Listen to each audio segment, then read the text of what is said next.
ఇప్పుడు నేను చెప్పాను కదా, శివాగ్నిహోత్రము అనేది ఇక్కడ ఉన్న ప్రతి వాళ్ళు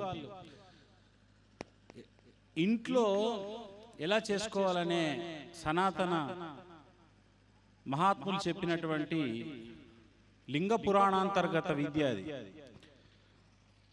ప్రతి వాళ్ళు నా దగ్గరికి వస్తూ ఉంటారు. ఫస్ట్ చెప్పే ఒక కాంప్లైంట్ ఏంటంటే, గురుగారు మా ఇంట్లో మాకేం మంచిగా అనిపిస్తలేదు. ఫస్ట్ ఏం మంచిగా అనిపిస్తలేదు. రెండవది, మా ఇంట్లో అసలు పానమే పొందుతలేదు. పానం పొందుతలేదు అంటే ఇది కొద్ది తెలంగాణ భాష, వాళ్ళు ఏమంటారో నేను మీకు అది చెప్తా అంతే. అలా నో యాడింగ్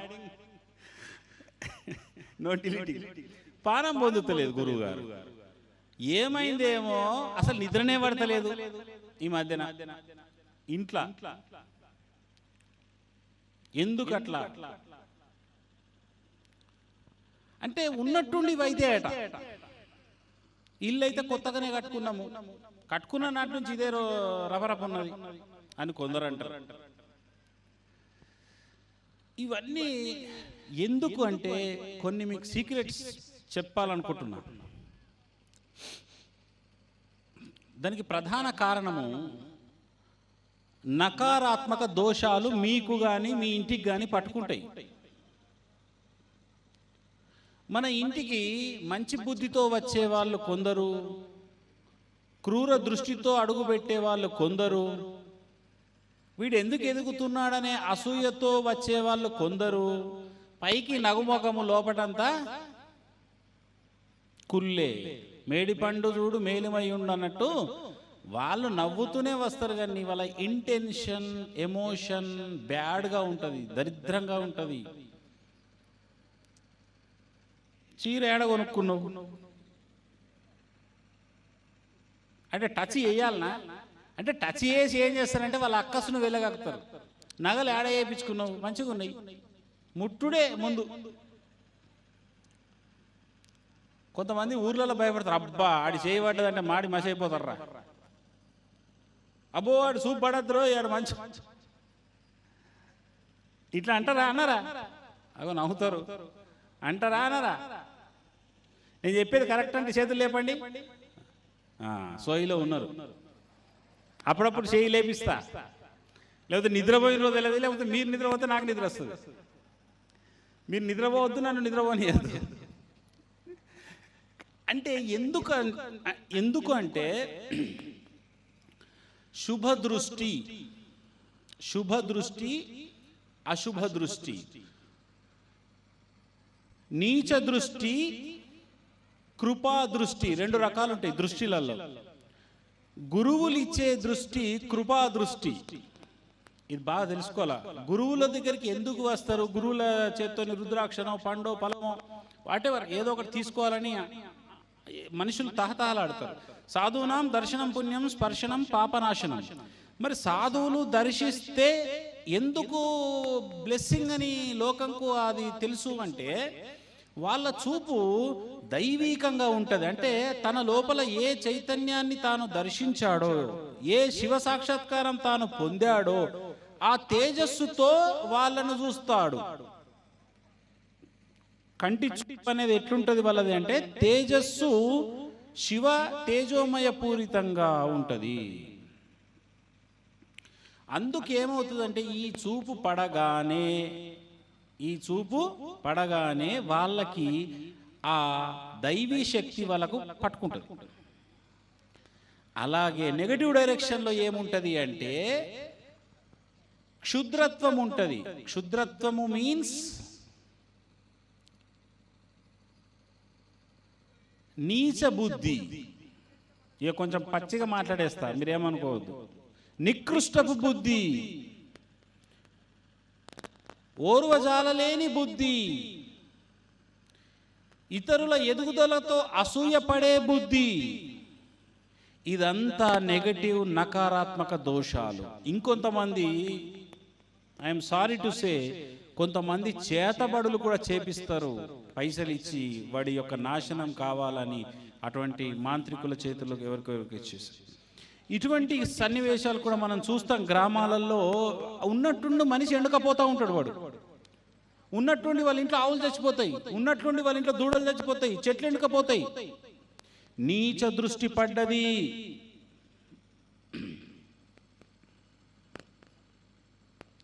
కాబట్టి మనకు సామెత ఉన్నది, అరే వాడి చూపు పడితే పచ్చని చెట్టు మా ఎండిపోతుంది అని. ఇవి ఎందుకు అంటున్నారు ఆలోచిద్దాం. రెండు రకాల దృష్టిలు మీరు తెలుసుకున్నారు, ఒకటి నీచ దృష్టి, ఒకటి కృపా దృష్టి. మరి గురువులు మా దగ్గరికి వచ్చినప్పుడు కొంతమంది ఇట్లా బాధపడితే వాళ్ళ యొక్క ఆ నెగటివ్ ఎనర్జీని రిమూవ్ చేయడానికి సంకల్పం చేసో వాళ్ళకు బ్లెస్సింగ్ ఆశీర్వాదం ఇస్తాం. అది రిమూవ్ అవుతుంది. దైవశక్తి ముందట దుష్టశక్తులు నిలజాలవు. అయితే ఇది ప్రతిసారి సాధ్యమా? మనిషికి పట్టిందంటే పోవాలా. గురువు గారు మా ఇంట్లో పాదం పెట్టండి పాదం పెట్టండి, ఎన్ని పాదాలు పెట్టాలా, ఎన్నిళ్ళు తిరగాల? వీళ్ళ కోసమే నేను సమాజ శ్రేయస్సు కోరి నేను గత 3 సంవత్సరాలు 4 సంవత్సరాల క్రితం నుంచే గ్రామాలలో సుమారు 100 గ్రామాలలో స్వచ్ఛందంగా నేను వెళ్ళి ఈ సాధన ఎప్పుడో నేర్పాను. ఆ సాధననే శివాగ్నిహోత్ర సాధన. ఎప్పుడో నేర్పాను, అది ఇవల్ల మీకు నేర్పుతా. వివిధ రకాల జిల్లాల నుంచి వచ్చిన మా నిర్మల్ ప్రజలు వీళ్లకు నేర్పడానికి ఇవల్ల నాకు ఎందుకో ప్రేరణ వచ్చి అది నేర్పుదాం, చూపిస్తా, డెమో కూడా చూపిస్తా ఎట్లా చేసుకోవాలని. ముందు లాభాలు చెప్తా. శివాగ్ని హోత్ర సాధన చేయడం వలన, ఇంట్లో శివాగ్నిహోత్రం వెలిగించుకోవడం వలన ఈ చెడు నకారాత్మక వలయాల నుంచి మీరు బయటపడతారు. మీ ఇంట్లో ఊర్జ అంటే పైన ఈ బూజు వట్టి ఉంటుంది చూడండి, ఈ నెగటివ్ ఎనర్జీ అంతా ఏమవుతుందంటే పైన ఫామ్ అవుతుంది. ఉపరితలంలో నెగటివ్ ఎనర్జీస్ అన్ని ఫామ్ అయి ఉంటాయి. వీటిని ఆధునిక శాస్త్ర పరికరాలైనటువంటి యూనివర్సల్ ఆరా స్కానర్స్ తోని మేము చూస్తే నేనే ఆశ్చర్యపోయాను. కొన్ని ఇళ్లలో డెవిలై అంటే ఇంకా నకారాత్మకము నరదృష్టి కన్నా డేంజర్, అది ఇంకా చేతబడి చేసిన కథలు అన్నట్టు. కొన్ని ఇళ్లలో ఆవులు చచ్చిపోయినాయి ఆల్ ఆఫ్ సడన్ గా, ఒక 2, 3 ఏం రోగం లేదు చనిపోయినాయి. ఏంటి? పోయినాం పరీక్ష చేసినాం, డెవిల్ అయి ఉన్నది. అంటే ఆ మిషన్లో వాడే పదం అది, ఎవడో వేసిండు తెలిసిపోతుంది, రిమూవ్ అయింది కూడా తెలిసిపోతుంది. అంత ఆధునికతలో నేను దాన్ని పరిశోధించే నేను నమ్ముతా. ఏదైనా గుడ్డిగా నమ్మితే మాత్రం చెప్పేస్తా. అక్కడ ఏమైపోతుందంటే అమ్మా, ఇతరుల అసూయ బుద్ధులు కావచ్చు, వాటెవర్ ఇంకా వేరే వేరే ఏ కారణాలన్నా కావచ్చు, మనకు గనక ఇంట్లో ఎప్పుడు చూడు జబ్బులు వస్తున్నాయా, ప్రతి 15 రోజులకు ఒకసారి ఇంట్లో ఎవరైనా నొగులుతున్నారా? నొగులు అంటే తెలుసా? తెలంగాణ భాష, తెలంగాణ వాళ్ళకే తెలుస్తుంది అది. మిగతా వాళ్ళకంటే దాన్ని ఏం చెప్పాలా అంటే, నాకు కూడా కొన్ని భాష. నొగులుడు అంటే ఊరికే జబ్బు పడడం, 15 రోజులకు ఒకసారి జబ్బు బారిన పడడం. ఓకే, అట్లా అవుతున్నదా? మీ ఇంట్లో నకారాత్మక దోషము పెరిగింది, దైవశక్తి సన్నగిల్లింది. అర్థం చేసుకోండి. ఇవి సిమ్టమ్స్. ఊరికే భయపడకండి, మీకు రిమూవింగ్ చెప్తా ఎట్లా చేసుకోవాలో మీరే స్వచ్ఛందంగా, రూపాయి ఖర్చు లేకుండా. అంటే ఇవి సిమ్టమ్స్ తెలుసుకోవాలా మీరు. మా ఇంట్లో నకారాత్మక అంటే 15 రోజులకు ఒకసారి నిజమైన జబ్బు పడుతున్నారు, ఆల్ ఆఫ్ సడన్ లాసులు వస్తున్నాయి, ఇంట్లో నిద్ర సరిగా పట్టట్లేదు, చికాకు ఉంటుంది, ఎప్పుడు ఇంట్లో గొడవలు కీచులాటలు, ఊరికే కొన్ని గ్లాసులు వలుగుతూ ఉంటాయి, ఏదన్నా బై మిస్టేక్ పలిగి అట్లా 3 రోజులకు ఒకసారి కప్పులు వలిగిపోతాయి, ఇవి వలిగిపోతూ ఉంటాయి, పలగడం ఎక్కువ ఉంటుంది ఇళ్లల్లో. ఇటువంటి ఏమైనా మీకు సిమ్టమ్స్ ఉన్నాయి అంటే దైవశక్తి ఇంట్లో సన్నగిల్లింది అని లెక్క. ఇవి సిమ్టమ్స్.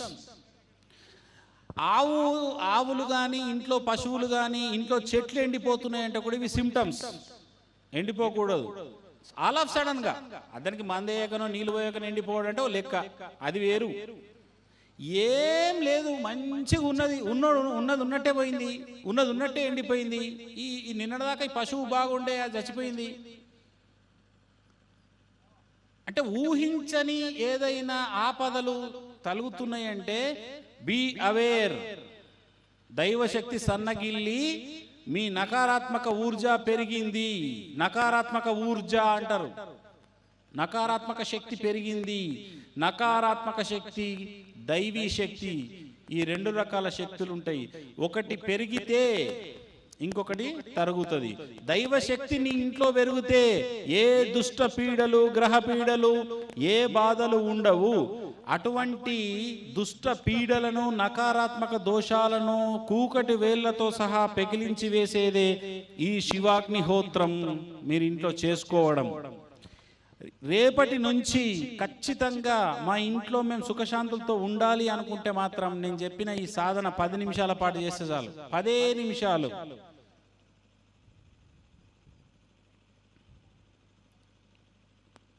మరి ఎట్లా చేసుకోవాలనో చెప్పి మళ్ళీ నేను దాని యొక్క వైభవం వర్ణిస్తా. అంటే ముందు ఎట్లా చేసుకోవాలో చెబితే ఇది సింపులే ఉంది అన్నప్పుడు ఇంకొంచెం ఎక్కువ కనెక్ట్ అవుతారు అట్లా. కాబట్టి రెడీయా బాబు? రెడీయా? తీసుకురండి. ఇప్పుడు మీకు డెమో వేసి చూపిస్తా ఎలా చేసుకోవాలనో, ఏమేం పదార్థాలు అవసరమో డెమో. ఇంట్లో ఇది హ్యాపీగా చేసుకుంటే మనకిది శుభంగా ఉంటుంది. ఇది లింగ పురాణంలో ఉన్నటువంటి సాధన, శివాగ్నిహోత్ర సాధన. దీన్నే శివుణ్ణి యొక్క భక్తులు కాని వాళ్ళు ఏమంటారంటే నిత్యాగ్నిహోత్ర, అగ్నిహోత్ర సాధన అంటారు. కానీ మనము ఈజీ టు యాక్సెస్ శివుడిది బాగుంటుంది, నాకు తెలుసు. నియమాలు తక్కువ, ఫలితాలు ఎక్కువ. అందుకే మీకు అర్థం చేసుకోవాల్సింది ఏంటంటే శివాగ్నిహోత్ర సాధనకి ఏమేం పదార్థాలు కావాలంటే, ఒక దేశవాళీ, మీరు వినాలా, ఇవి ఇంపార్టెంట్ విషయాలు. మళ్ళా ఏదో ఒకటని కాలుస్తే లాభం లేదు. నేను అది కూడా పరీక్షించిన. ఏ కట్ట అయితే ఏంది, ఏ చెక్క ముక్క అయితే ఏంది, ఏ యాప కట్ట అయితే ఏంది అని ఇట్లా చేయకండి. నేను చెప్పేది 100% శ్రద్ధగా విని అట్లనే చేసుకోండి, ఫలితాలు బాగుంటాయి. నేను ఈ రీసెర్చ్ ఓరియంటెడ్ సబ్జెక్ట్ ఇది. మీకు ఫలితాలను కూడా మా గ్రామాల ప్రజలు ఇట్లా చెబుతారు.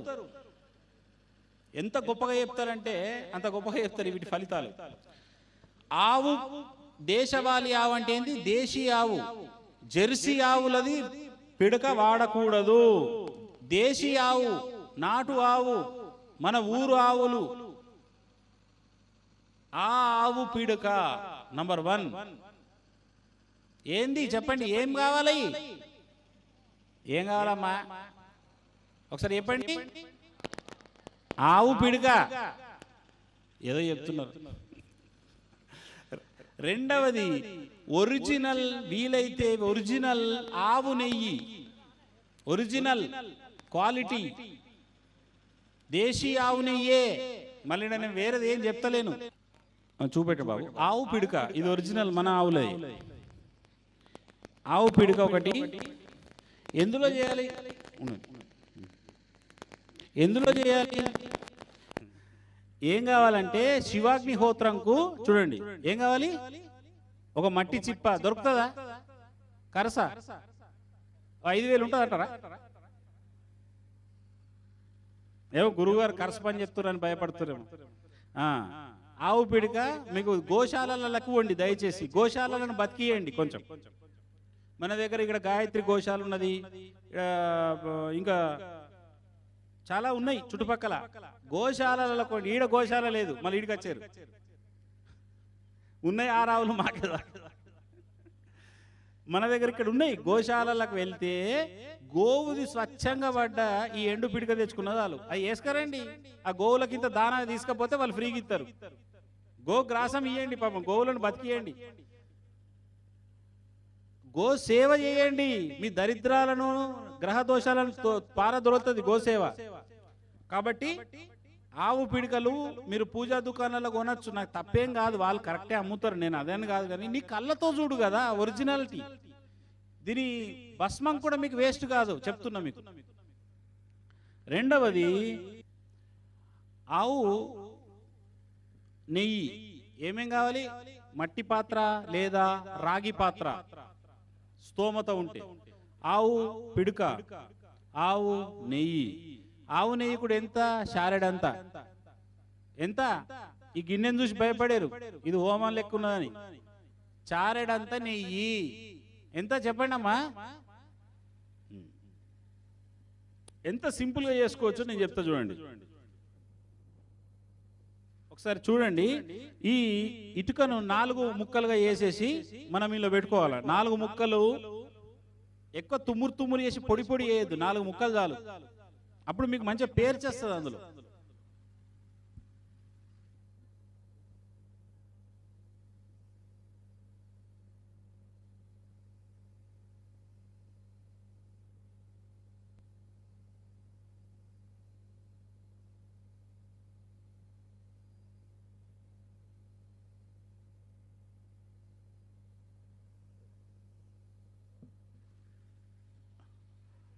బాబు జూమి జూమి.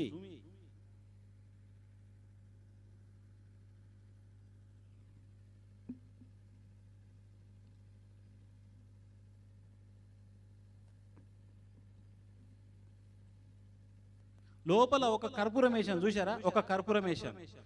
కర్పూరము వేయడం వల్ల మీకు తొందరగా జ్వలనం అవుతుంది.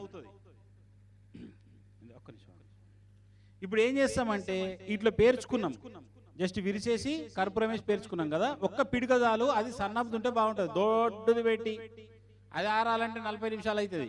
సన్నపుది మీకు 10 నిమిషాలల్లా అయిపోతుంది.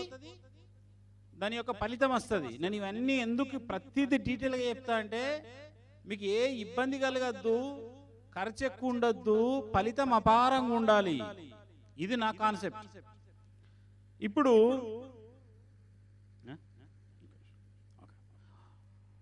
మరి ఏ మంత్రంతో చేయాలండి? చూడండి, మనకు వేదం పండితులు కానీ కొంతమంది ఏం చెప్తారంటే కొబ్బరి కురుడిలో కూడా హోమం చేయొచ్చు. కొబ్బరి కురుడి అంటే కొబ్బరి ముక్క, ఎండు కొబ్బరిలో కూడా ఇంత కర్పూరం వేసేసి ఓం గాయత్రి మంత్రంతో చేసుకోవచ్చు అని ఉంది. కానీ మీకు ఏ మంత్రం చెప్పా నేను, సింపుల్ నమశివాయతో ఎట్లా వేసుకోవాలో చెప్తా. మంత్రం అందరికీ రాదు. త్రయంబకం యజామహే రాదు, ఓం భూర్భువస్వః రాదు. మరి రానప్పుడు ఏంది కథ అంటే నేను సింపుల్గా సామాన్య చదువు రాని కూలీ నాలి చేసుకొని వ్యవసాయము చేసుకునే నిరుపేద కుటుంబాలు కూడా ఇవాళ నిత్యాగ్నిహోత్రం మా గ్రామాలలో చేసుకుంటున్నాయి. వాళ్ళకు ఎప్పుడో నేను చెప్పినవి వాళ్ళు ఇంకా పట్టుకొని చేస్తున్నారట ఇప్పటికీ. నాకు ఇవాళ కూడా చెప్తే నేను ఆనందపడ్డా. ఎక్కువ తెలవాల్సిన అవసరం లేదు, కొంత తెలుసుకొని దాన్ని పరిపూర్ణంగా ఆచరిస్తే చాలు, మన జీవితం బాగుపడుతుంది. కాబట్టి ఇప్పుడు చూడండి, నేను వెలిగించడం ఏంటంటే చూడండి, అగ్ని వెలిగించేటప్పుడు ఓం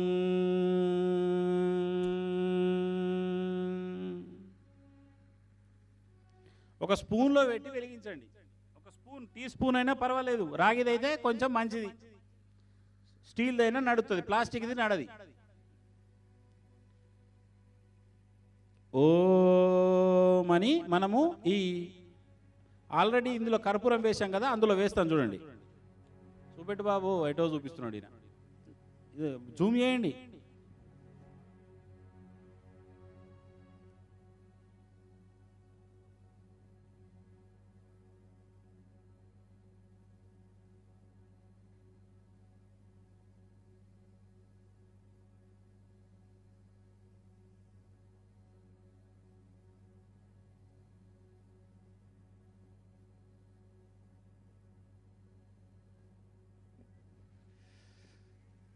ఓం అని వెలిగించారు.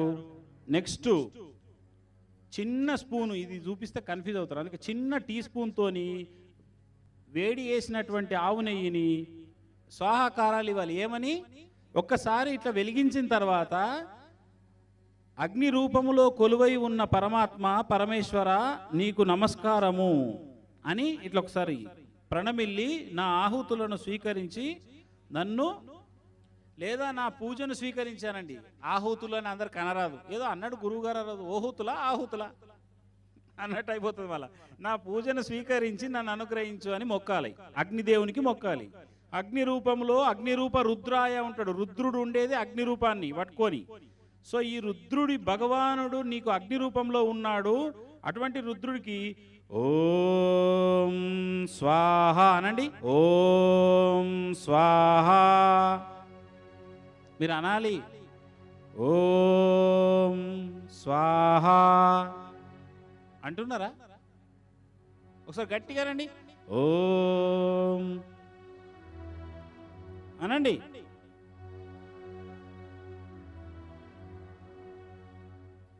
మీరే ఓం స్వాహ ఓం స్వాహ ఓం స్వాహ ఓం స్వాహ ఓం స్వాహ అంటున్నారా? అంటున్నారా? ఓకే. ఓం స్వాహ ఓం స్వాహ ఓం స్వాహ ఓం స్వాహ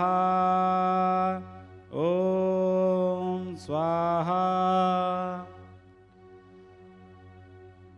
ఎన్నిసార్లు అన్నాము? ఒక 11 సార్లు అన్నాం. 21 సార్లు కూడా అనొచ్చు. సుమారు ఒక 21 సార్లు అంటే మంచిది. ఓం ఇగో ఈ టెంపోలో అంటే బాగుంటుంది. ఓం స్వాహ ఓం స్వాహ ఓం స్వాహ. No no this tempo. ఈ టెంపోలో మనం అట్లా అనరాదు, అయ్యగారులలాగా వాళ్ళకే ఎల్లుతుంది అది, అది మనకు నడది. ఓకే, మనం ఎట్లా అనాలి? ప్రశాంతంగా ఓం స్వాహ ఓం స్వాహ.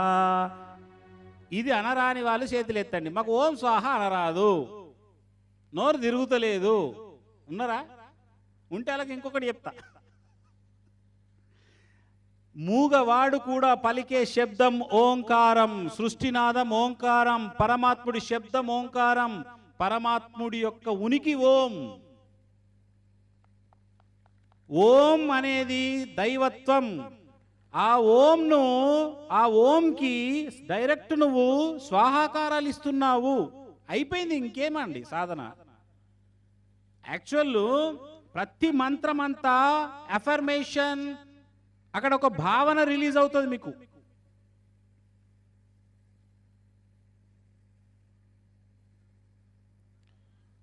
ఓం త్రయంబకం యజామహే సుగంధిం పుష్టివర్ధనం ఉర్వారుకమివ బంధనాన్ మృత్యోర్ముక్షీయమామృతాత్. కరెక్టేనా? ఓం నువ్వెవరికంటున్నావు? త్రయంబకం యజామహే, ఇదంతా భావన. కానీ ఈ భావనను ఎవరికో చెబుతున్నావు. ఏంటి? ఓం, ఓ పరమాత్మ. ఒక అబ్బాయిని విలాలంటే హలో, ఫోన్ చేసి హలో అంటే వాడు పలుకుతాడు. పరమాత్ముడు ఏ నాదంతో పలుకుతాడు అమ్మా? ఓం. ఇది నాదం, దైవనాదం. త్రయంబకం యజామహే సుగంధిం పుష్టివర్ధనం ఉర్వారుకమివ బంధనాన్ మృత్యోర్ముక్షీయమామృతాత్. ఓ 3 కన్నులవాడా, దోసకాయ తొడిమె నుంచి, అది పండగానే తొడిమె నుంచి దోసకాయ చెట్టు నుంచి ఎట్లా వేరవుతుందో, ఈ జనన మరణ చక్రం నుంచి, ఈ మృత్యు ముఖం నుంచి నేను విడిపడుదును గాక అని దాని అర్థం.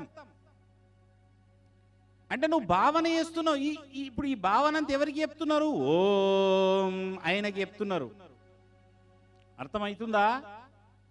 ఎందుకు ఓం స్వాహ అనే చేయొచ్చు ప్రతి ఒక్కరు, వితౌట్ ఎనీ ఉపదేశ, వితౌట్ ఎనీ గైడ్ లైన్స్. అగ్ని పెట్టుకొని ఓం స్వాహ అంటే అయిపోయింది, నీకు యజ్ఞం చేసిన ఫలితం వస్తుంది. అలా ఎవ్వరి తిక్క వేషాలతో పని లేదు మనకు. చాదస్తపు మాటలతో పని లేదు, ఇట్లా చేయరాదు అట్లా చేయరాదు, అవన్నీ పైత్యాలు.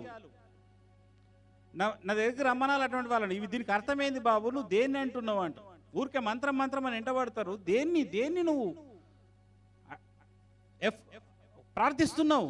ఓం భూర్భువస్వః, గాయత్రి మంత్రం గొప్పదే. దాని అర్థం ఏమిటి?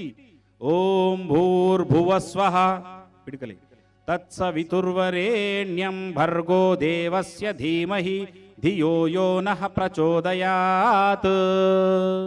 What is the meaning of Gayatri? Gayatri యొక్క అర్థం ఏమిటి? కర్పూరమే.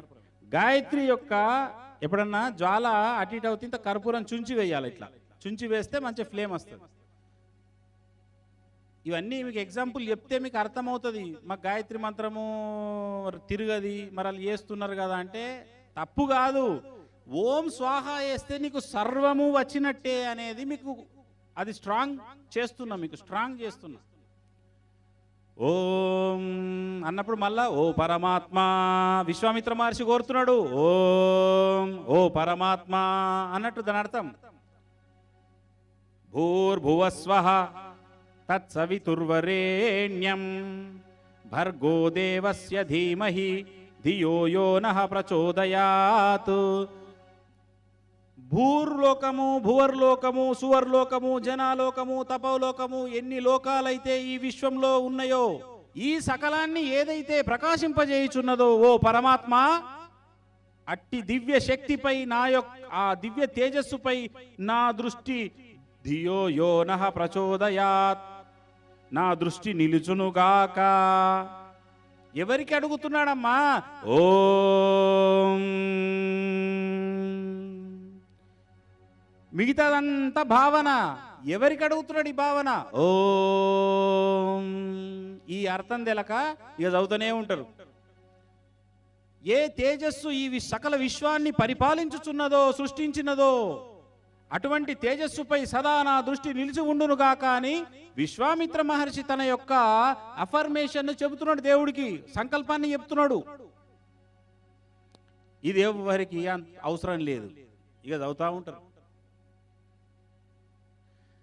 ఆ తేజస్సుపై నీ దృష్టి నిలిచి ఉంటే అతను ఎప్పుడైతే ఆ ఆత్మనిష్ట పొందుతాడో మళ్ళీ నాకు అదే ఆత్మనిష్టపై దృష్టి కలుగును గాక అనేది గాయత్రి మంత్రం యొక్క అంతరార్థం. అందుకే గాయత్రి మంత్రం అనేది ఆత్మసాక్షాత్కార మంత్రం. గాయత్రిని మించిన మంత్రం లేదని ఎందుకంటారు? డైరెక్ట్ మోక్ష మంత్రం అది, భావనతో చేస్తే. అండ్ అఫ్ కోర్స్ త్రయంబక యజామహే మృత్యుంజయ మహామంత్రం కూడా ఆత్మసాక్షాత్కార మంత్రం, భవబంధ నిర్మూలన మంత్రం. అది రూపానికి సంబంధించిన మంత్రం కాదది, నిరాకారం. మనం జనన మరణ చక్రం నుంచి దాటడానికి వేసే మంత్రం అది. అటువంటి దివ్య మంత్రాలు మనకు అనరావు కాబట్టి నేనేమంటా, ఓం ఇందాకన్నాం కదా, ఓం స్వాహ, ఓం స్వాహ, ఓం స్వాహ అని మనము అగ్నిదేవుణ్ణి చూస్తూ ఓం స్వాహ అంటే డైరెక్ట్ ఆ పరమాత్మకే చెందుతుంది ఈ యొక్క ఆహుతి. డైరెక్ట్ ఈశ్వరుడికి, డైరెక్ట్ సృష్టికర్తకు. నో మీడియేటర్, నో భావన. దైవాన్ని దైవం కోసం పిలుస్తున్నావు, అట్లా ఒక 21 సార్లు చేస్తావు. ఇష్టదైవం అనే ఒక ఇది ఉంటుంది. కాబట్టి లింగ పురాణం ఏం చెప్తున్నది అంటే ఓం అనేది ఉంటుంది కదా, నమ శివాయ లేదా శివాయ నమః ఇట్లా కూడా అనొచ్చు. శివాయ నమః అని కూడా అనొచ్చు, ఓం నమ శివాయ స్వాహ అని కూడా అనొచ్చు. కాబట్టి ఈ శివరాత్రి నాడు శివాగ్నిహోత్రంలో ఓం స్వాహ అని ఒక 21 సార్లు మీరు చెప్పి నెక్స్ట్ ఉపదేశం పొందిన వాళ్ళు కూడా, ఉపదేశం పొందని వాళ్ళు కూడా, పొందిన వాళ్ళు ఎట్లాగూ ఆ మంత్రంతో చేయండి. ఇవాళ మహారుద్ర దీక్షలో ఓం నమ శివాయ మహాప్రాణోపదేశం తీసుకున్న వాళ్ళు ఖచ్చితంగా చేసుకోండి. ఇప్పుడు ఈ గ్యాలరీలో మన నిర్మల్ మిత్రులు వీళ్ళంతా ఉన్న వాళ్ళు, తీసుకోలేని వాళ్ళు ఎవరైనా ఉంటే కూడా వాళ్ళు చేసుకోవచ్చు, ఇది ఇబ్బంది లేదు. ఓం నమ శివాయ స్వాహ, ఓం నమ శివాయ స్వాహ, ఓం నమః శివాయ స్వాహ. ఇది మంచిగా ఉంది కానీ స్వాహ అనరాకపోతే ఏంటి అంటే ఇగో ఇంతే. ఓం నమః శివాయ, ఓం నమః శివాయ, ఓం నమః శివాయ, ఓం నమః శివాయ. అగ్నిలింగానికి ఆహుతులు ఇస్తున్నావు నువ్వు, అగ్నిలింగం. ఓం నమః శివాయ, ఓం నమః శివాయ, ఓం నమః శివాయ, ఓం నమః శివాయ. స్వాహ అన్నప్పుడు నెయ్యి పడాల. మీకు ఇంకా వేరే సమిదలతో యజ్ఞ పొడితో అవసరం లేదు. ఇంకా అదంతా పెద్ద దుకాణం. జస్ట్ ఆవు పిడక, ఆవు నెయ్యి, కర్పూరం, ఇంత మట్టి చిప్ప. ఎంతసేపు పట్టింది? ఓం స్వాహ అనేది మనకు 5 నిమిషాల కన్నా పట్టదు. ఓం నమః శివాయ ఇంకో 3 నిమిషాలు, 7-8 నిమిషాలలో అయిపోయింది. ఇప్పుడు ఏం చెయ్యాలా? అసలు కథ ఈయనే ఉన్నది. కిటుకు నమః శివాయ స్వాహ అన్నం, ఓం స్వాహ అన్నం, ఇది బాగానే ఉంది. నెక్స్ట్ ఎనర్జీ ఎట్లా తీసుకోవాలి? ఇక్కడనే సక్సెస్ సీక్రెట్ నేను గమనించిన. ఈ నిత్యాగ్నిహోత్రం ఇట్లా వెలుగుతున్నప్పుడే చూడండి బాబు, జూమ్ అయ్యి ఇక అట్లనే ఉంటారు. ఇక జూమ్ అవుట్ అయ్యి.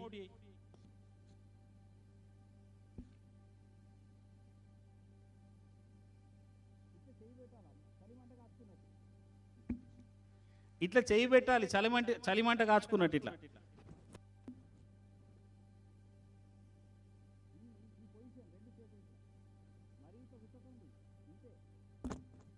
మరీ అగ్గిలో చేయి పెట్టద్దు, ఇంతే దూరమే.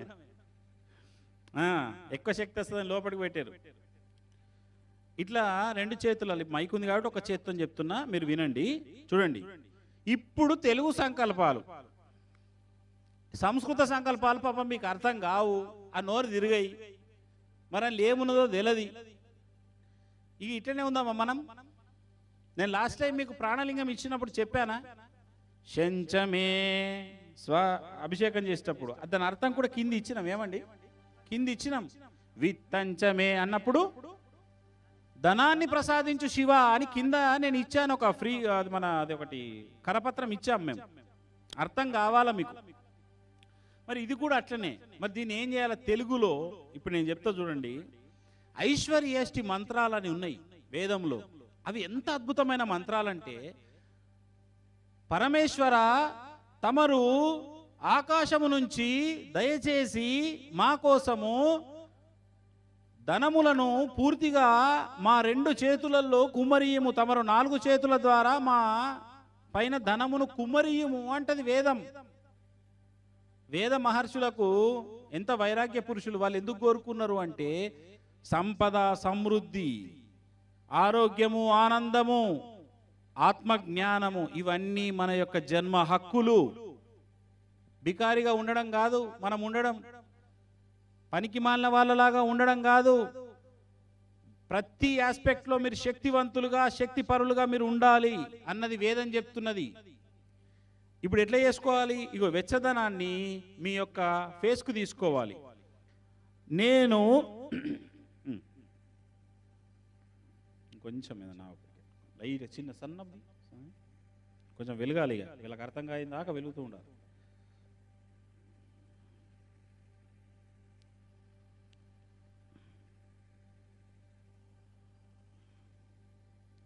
ఓం స్వాహ, ఓం స్వాహ, ఓం స్వాహ.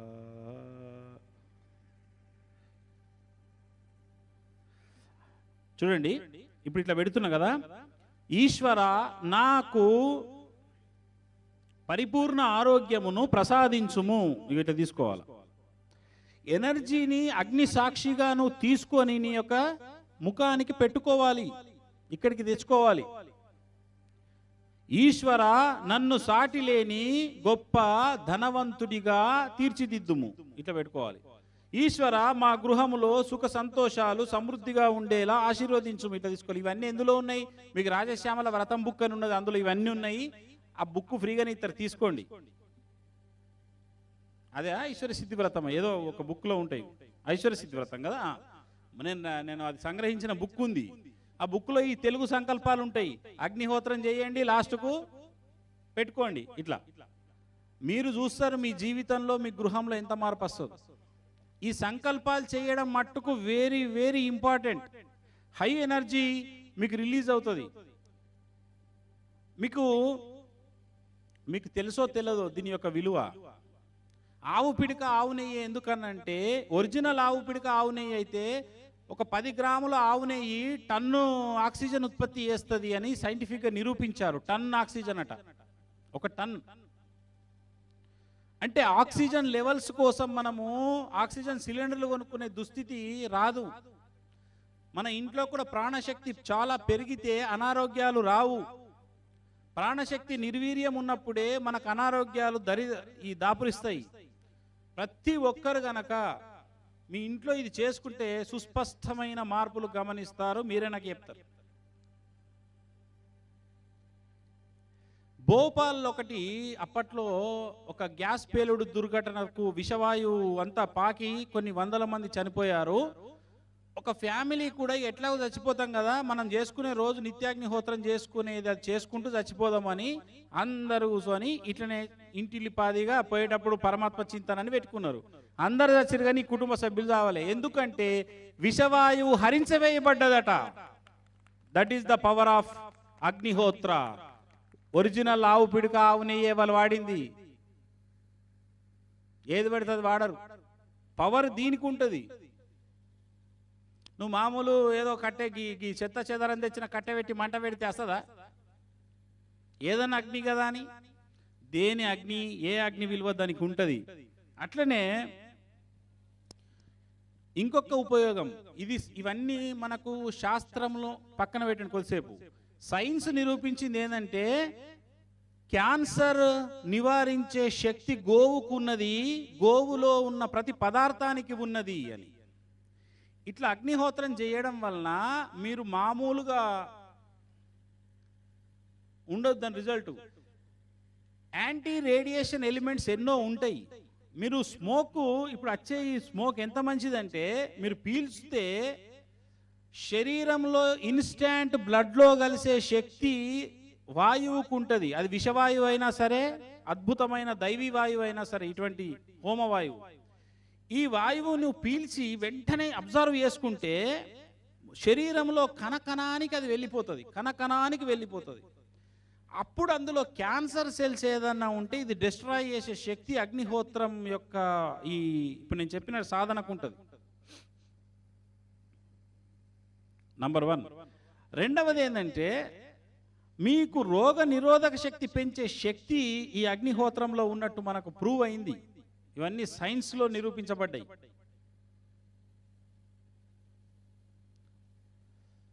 మూడవది ఏంటంటే అగ్నిహోత్రం చేయడం వలన మీకు వ్యవసాయ భూములు ఉన్నాయో లేదో నాకు తెలియదు. ఇక్కడ వ్యవసాయం ఎదుర్కొన్న చేతులు లేపండి.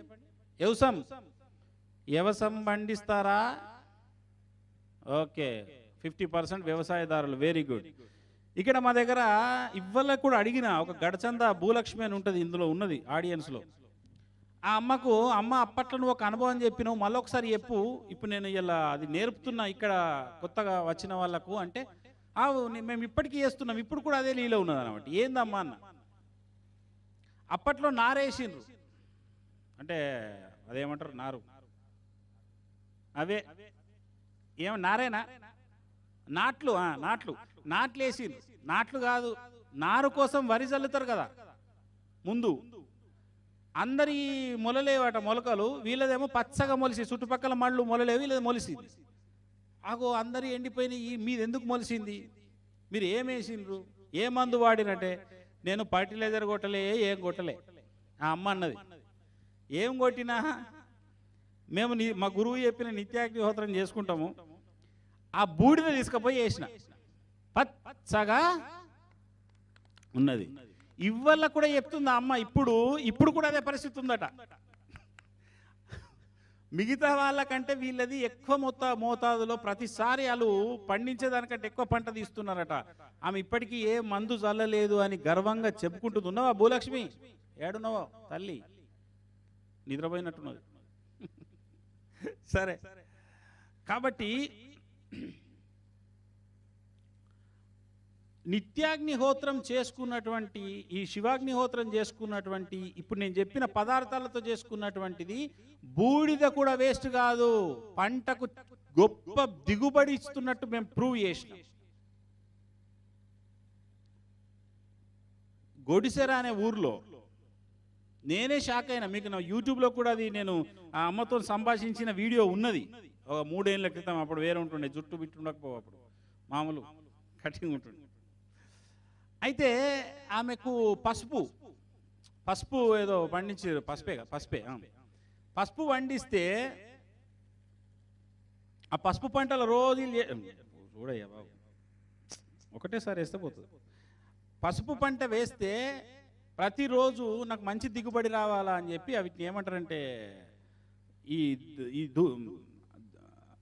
ఈ విభూతిని, ఈ భస్మాన్ని తీసుకుపోయి వేస్తూ ఉండేదట సంకల్పం చేసుకుంటా. ఆశ్చర్యం ఏంటంటే ఏదో ఆ ఎకరా, ఎందుకంటే మాకు వ్యవసాయం లేదు కాబట్టి పెద్ద ఆ లెక్కలు నాకు తెలియదు, కానీ సారాంశం చెప్తా మీకు. ఎకరాకు వాటేదో 2 ట్రాక్టర్లో 3 ట్రాక్టర్లో 4 ట్రాక్టర్లో పండుతుంది మ్యాక్స్. కానీ ఆమెకు 14 ట్రాక్టర్ల పసుపు వెళ్ళిందట. అది లెక్క ఎకరాక హాఫ్ ఎకరాక తెలియదు, కానీ మొత్తానికి అందరికీ వండేదానికంటే 3-4 ఇంతలు పండింది అని ఆమె గర్వంగా చెప్పింది. ఇది ఆ ఊరోళ్ళు కూడా సాక్ష్యం. ఇది నేను 100 గ్రామాలలో ఈ ప్రచారం చేసిన. నిత్యాగ్నిహోత్రం సాధన, సనాతన సాధన, యోగులు ప్రవేశపెట్టిన సాధన, యోగులు ప్రతిపాదించిన సాధన, అగ్నిహోత్ర సాధన. ఏ నియమాలు లేవు, ఏ ఉపదేశం అవసరం లేదు. పర్యావరణానికి ఎంత మేలు అనుకుంటున్నారు మీరు? మీ ఇంట్లో చేసుకుంటే మీ ఆడకట్టుకు మంచిది, ప్రకృతికి మంచిది. ప్రకృతిని సిగరెట్లు పట్టి ఖరాబ్ చేస్తున్నారు, బీడీలు తాగి ఖరాబ్ చేస్తున్నారు, కాలుష్యాన్ని మోటార్ బైకుల రూపంలో పెంచుతున్నాం మనం. ఆ పాపం ఎవరికి పోతుంది? ప్రకృతికి నువ్వు హాని చేస్తే ప్రకృతి చేసే విలయతాండవం కరోనా విషయంలో చూశారు. ప్రకృతికి నువ్వు హాని చేస్తే ప్రకృతి నీకు తిరిగిచ్చే గిఫ్ట్ ఎట్లుంటుందంటే ఇక విలవిలలాడిపోయినాం మనం.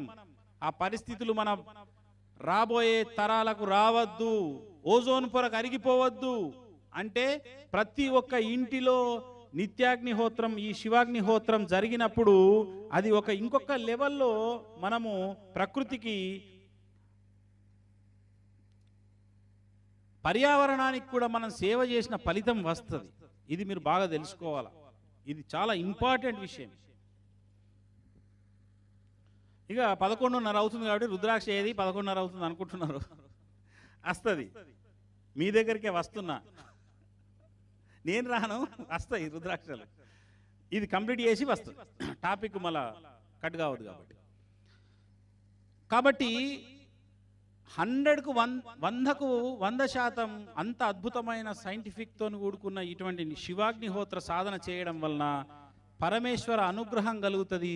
మీకు ఇంతకుముందు చెప్పిన ఇంట్లో ఉన్న నకారాత్మక దోషాలు కావచ్చు, గృహ దోషాలు కావచ్చు, మోరోవర్ వాస్తు దోషాలు, జియోపతిక్ స్ట్రెస్ లైన్స్. ఇది కొంచెం శాస్త్రం బాగా తెలిసిన వాళ్ళకి ఐడియా ఉంటుంది. జియోపతిక్ లైన్స్ ఉంటాయి మన యొక్క గృహములో, అవి ఆరా మిషన్కి చిక్కుతాయి. అటువంటి జియోపతిక్ స్ట్రెస్ లైన్స్ కూడా న్యూట్రలైజ్డ్ అయినట్టు మేము గమనించినాం. ఈ విభూతిని ప్రతిరోజు రాత్రిపూట పెట్టుకొని పడుకోవచ్చు, లేదా ప్రతిరోజు శివరక్షగా మనం భావించి పెట్టుకుంటే కూడా నరఘోషలు మనకు తాకకుండా మనం చాలా ఎన్లైటెన్గా కనిపిస్తూ ఉంటాం.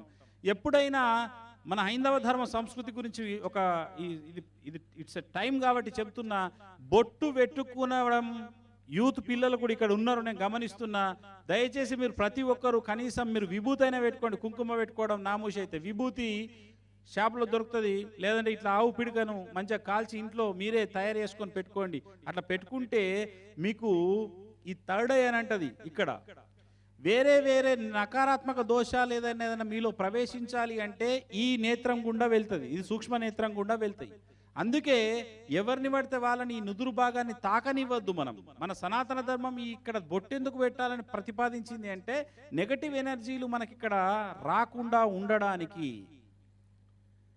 ఇది పాశ్చాత్య సంస్కృతికి ఇదొక ఇదైపోయింది. మన దాంట్లో బొట్టు పెట్టుకుని లేదు కాబట్టి మా మతం మారండి అని కూడా ఈ రకంగా కూడా డైవర్ట్ చేస్తున్నారు. దయచేసి ప్రతి ఒక్క హిందువు, ప్రతి ఒక్క మన భారత్ సంస్కృతి, ప్రతి ఒక్కరు దయచేసి బొట్టు పెట్టుకోవడం నేర్వండి. జెంట్స్ నేను చెప్పేది, లేడీస్ ఎట్లా పెట్టుకుంటారు, ఆ టిక్లీ బిల్లలు కూడా కాదు, ఈ బొట్టు పెట్టుకోరు మంచిగా.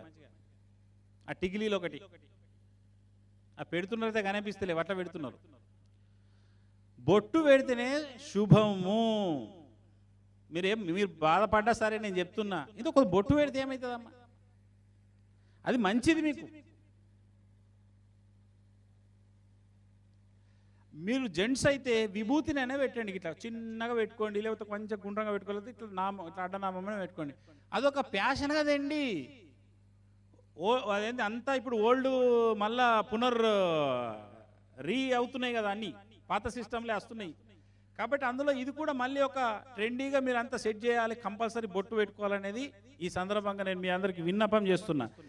ఈ నిత్యాగ్నిహోత్ర సాధన వలన ఇందాక చెప్పిన అన్ని ఫలితాలు కలుగుతూ మీరు శివ సాధన చేసిన పుణ్యం కూడా వస్తుంది. ఎవరికైనా మంత్రం వస్తే, త్రయంబకం యజామహే సుగంధిం పుష్టివర్ధనం అటువంటి వస్తే కూడా అవిటితో కూడా స్వాహాకారాలు చేసుకోవచ్చు.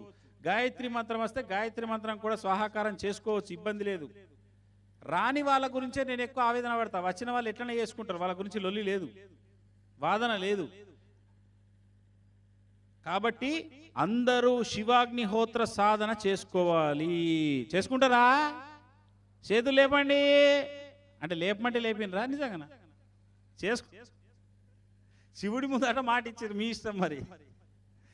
సరే, ఇక ధ్యానుల సంగతికి వస్తే, ధ్యానం చేసే వాళ్ళకు ఇంకా మీరు ఇక తిరుగులేదండి. నేను ఇన్ మై ఎక్స్పీరియన్స్, ఎప్పుడైతే ఫ్లేమ్ బయటకు వచ్చి పొగ బయటకు వస్తుందో, స్మోక్ బయటకు వస్తుందో, ఆ స్మోకును గనక మహాప్రాణ విద్యయుక్తంగా గనక మీరు పీలిస్తే, అంటే మన క్రియ చేస్తూ ఉంటే చాలు, ప్రత్యేకంగా వీలవలసిన అవసరం లేదు. క్రియ మన దీక్ష తీసుకున్న వాళ్ళు వినాలి. దీక్ష తీసుకున్న వాళ్ళు చేయలేపండి, మొత్తం వీళ్ళే ఉన్నారు. మళ్ళా బాబు మీ డౌట్లు కూడా, గీడ కూడా డౌట్లా. క్వశ్చన్ అవర్ ఎక్కడ పోయినా క్వశ్చన్ అవర్ ఉంటున్నది నాకు. ఉదయం చేసుకోవాలి, సాయంత్రం చేసుకోవచ్చు, మీ ఇష్టం. ఉదయం వీలు కాకపోతే సాయంత్రం చేసుకోండి. ఆ బాబు అదే డౌట్ వేసింది. రెండవది, ఇప్పుడు మీకు ఒక ఎక్కడ ఏ ప్లేస్లో చేస్తే ధ్యాన శక్తి పెరుగుతుంది, మీ అందరి ప్రశ్న అదే. రావి చెట్టు కింద పెరుగుతుందా, లేదా ప్రత్యేక కట్టడాలు, ధ్యాన కట్టడాలు కడుతున్నారో వాటి కింద పెరుగుతుందా అని మీరు తిరుగుతూ ఉంటారు. ఎక్కడ చేద్దాం ధ్యానం అని. ఇదంతా ఒక తిరిగి తిప్పలు పడడం తప్ప ఏమీ రాదు. నేను చెబుతున్నా, నిరూపిస్తా, ఆరా మిషన్ పెట్టి కొలిసి చూపిస్తా. అగ్నిహోత్రం ముందర ఎవరైతే అగ్నిహోత్రం ఆగిన తర్వాత, జ్వలిస్తున్నప్పుడు చేయకండి. ఏదంటే మీరు పరధ్యానం నుండి లుంగి అంటుకునే, అంగి అంటుకునే అదో లొల్లి. మళ్ళీ ఇవన్నీ జాగ్రత్తలు చెప్తున్నా. కుండల్ని ఊగి దాని మీద పడితే మీ పారవశ్యాలు ఎప్పుడు స్టార్ట్ అవుతాయో తెలుస్తలేదు. కాబట్టి ఈ స్మోక్ వస్తుంది చూడండి. ఇప్పుడు ఈ స్మోక్ వస్తున్నప్పుడు కొంచెం దూరం జరిపోయినా శివాగ్నిహోత్రం చేసి కూర్చోండి. మీరు మామూలుగా చేస్తున్న మెడిటేషన్ అంటే ఈ క్రియ కంటే ఒక 10 రెట్ల సత్ఫలితం అగ్నిహోత్రం తర్వాత చేస్తే ఉన్నట్టు నేను నా పరిశోధనలో మన విద్యకే చూసిన. ఇక మిగతా మార్గాలు అయితే చెప్పాల్సిన పని లేదు, తీసి అవతల పడేయచ్చు. నిరూపిస్తా నేను. I have a aura mission, I have a scientific reason. నా దగ్గర శాస్త్రీయత ఉంటుంది, సైన్స్ ఉంటుంది. Science beyond the science. నేనేది మాట్లాడినా 100% మీ లోపల బ్రహ్మరంధ్రానికి ప్రాణ ప్రవాహం శరవేగంగా ఎక్కించే శక్తి ఈ అగ్నిహోత్రానికి ఉన్నది. ఇది నాకు ఎప్పుడైతే ఇప్పుడు స్మోక్ వస్తుంది కదా, కొంచెం తీసుకుంటే నాకు వెళ్ళిపోతుంది, ఫ్రీగా ఉంటుంది. మన విద్య ఇప్పుడు మహాప్రాణ విద్య వాళ్ళకి చెప్తున్నా, ఇదంతా దీక్ష తీసుకున్న వాళ్ళకి. కాబట్టి మీకు హయ్యర్ ఆరా, హయ్యర్ డైమెన్షన్, హయ్యర్ ఎనర్జీ అనే కొద్ది పిచ్చి ఉంటుంది చాలా మందికి. చాలా హయ్యర్ ఎనర్జీస్ వచ్చేస్తాయని ఎక్కడెక్కడికో పోతే ఏడికి పోయినా రావు. అయితే గురువు లేకపోతే అగ్నిహోత్రం. ఇల్లునే గొప్ప ధ్యాన మందిరం చేసుకోబడుతుంది. మీ ఇంట్లో ఎవరైనా వేరే ధ్యానాలు వస్తే చెప్తారు, ఇక్కడ హయ్యర్ ఎనర్జీ లెవెల్స్ ఉన్నాయి, ఏం చేస్తారు?